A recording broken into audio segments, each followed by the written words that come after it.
Welcome to an episode of Viva the Crypto Market Update. Thank you for watching. It's a pleasure to have you here. It's been a while since I've done a market update, and I felt there's a few things going on in the world of crypto at the moment. I might just do a video. Again, apologies for those who have been subscribers of mine. I haven't been hiding with my head under the quilt. I have actually been house hunting for last week, so I've been walking around properties, and as the week's gone on and my portfolio's got lower and lower, I'm just looking at cheaper and cheaper properties. So I might knock that on the head for a bit. But with everything going on, I think it was quite important that I cover off a few things that I want to talk about at the moment, and kind of talk about what's happening at the moment, because I think a lot of people are fearful. They're running around looking at chat rooms, and I thought it was it'd be quite useful just to cover a few things. Now, everything we discussed today is not financial advice. Crypto is very volatile. It's a very high risk market. So only invest money that you are prepared to lose, or money miraculously you're prepared to sit on should you lose. Now, the current markets at the moment are quite volatile. We've lost, at the moment, looking at this, hope if I can see, the market cap is currently at 478 billion. Quite interestingly though, BTC dominance is still sat in the 30s. I would have thought, obviously we're seeing people run to fiat at the moment, but I'm surprised that BTC isn't becoming a bit more dominant. So it'd be quite interesting to see how that plays out. Whatever you're holding, it's pretty much gone down, unless you Sidecoin. Pretty happy if you hold that. Smart Cash, holding stable. Neblio, Nexus. Well, that's taken a bit of a hit recently, so yeah, a lot of things have taken a hit. What interested me actually is having a look at the bottom 50. A lot of things have just kind of crept up. Quantum Stamp's come back up. 10x was sitting low, but it's coming back up again. So no, it's quite an interesting top 100. Now, what I want to do today is talk generally about the market, talk about a few opportunities. If you've got some feet on the sidelines, but also if you're holding BTC, you might find that it might still be a good opportunity to pick some alts up, that some projects that you've been really liking the look of, and kind of haven't done because you haven't lost as much by being sat in Bitcoin. That being said, anything that you're looking to hold over the next few weeks is going to be quite volatile. Have we seen the last drop? I don't think we have. We could potentially lose another 20%. We could stabilise around here. But I think looking at a lot of the actual coins, we are starting to see some stabilisation. So it'll be quite interesting. Now, one of the things that have really happened is, a lot of people saying, why have the markets fallen?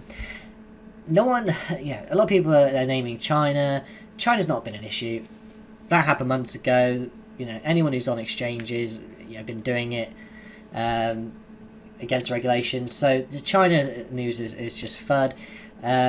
Korea was actually good news. They're looking to implement KYC, which a lot of the exchanges are going over to. If you're moving more than, I think, to Bitcoin and Binance, you've got to do KYC anyway. So I think what's going to happen is all the exchanges are going to go. I actually had my account locked down on Bittrex for 2 months, and I've only just had it unlocked because they wanted me to hold my passport up with a little card with a date on. So this is what we're going to start to see from the exchanges. So KYC is normal. So it's a bit like Coinbase anyway.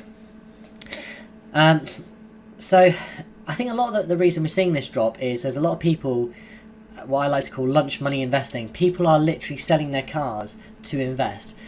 We've got people borrowing money on mortgages to invest. And the minute that starts losing, they start getting worried because they're playing with money they cannot afford to lose. So then they take their losses. Now, if you're sat there and you don't need this money, you've got two choices. You either say, my risk tolerance does not fit this, I am not happy. If that is the case, you should never have invested in crypto, because this is always going to happen. This is going to happen again. This is a risk volatility.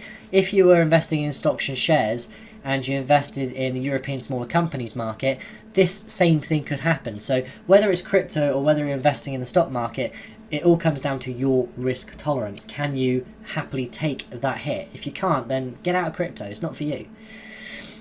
If you are, for me personally, I do not trade. I do not, I used to do a bit of momentum investing on the stock market, but for me, I've found that has not always been successful for me. If I am successful at it, it takes over my life. I'm sat there watching it all the time, and I don't want to get into that. For me, I like value investing. I like investing in projects which I feel are going to do very well in the future. That's why I tend to invest in the top 100, maybe in the top 200, and in ICOs. I'm not going to pick around. There are some projects lower down in the coin market cap, but generally I'm looking for value. I only really invest in projects I think are going to do well going forward. Now, when times are bad like this, what you're going to do is you're going to start looking at your chat rooms. You're going to start talking to people. And one of the things I'm going to put in the link is we've got our Discord with BDA Crypto. So if you want to chat, if you want to talk, you want to speak to me, if you want to speak to really well-educated people on our chat forum, come down into our Discord, join. It's kind of building up, it's still quite small, but come along, have a chat and talk to sensible people. You've got to be careful when you go on these Telegram groups, you go onto the chat rooms, because there are trolls there. Now, I confronted the troll today on the Icon Telegram, who's literally saying, Bitcoin's gone down to 9,000, it's going down to 8. If you look at CoinMarketCap, if you look at the markets, I think Bittrex at the time was 9,800. They're just spreading FUD. And I actually said to him, look, there's a few reasons you're doing this. You've sold out, and you're trying to get a lower entry for yourself. B, you're a sad individual, and you're just trying to pee everyone off.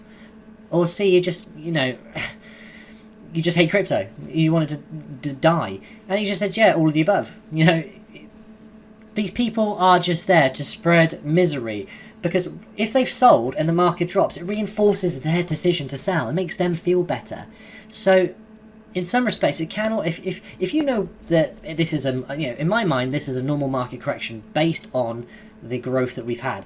And I'm actually happy in a little way, because if it was just to continue going up and up and up and up, you've got to say this has got to be a bubble.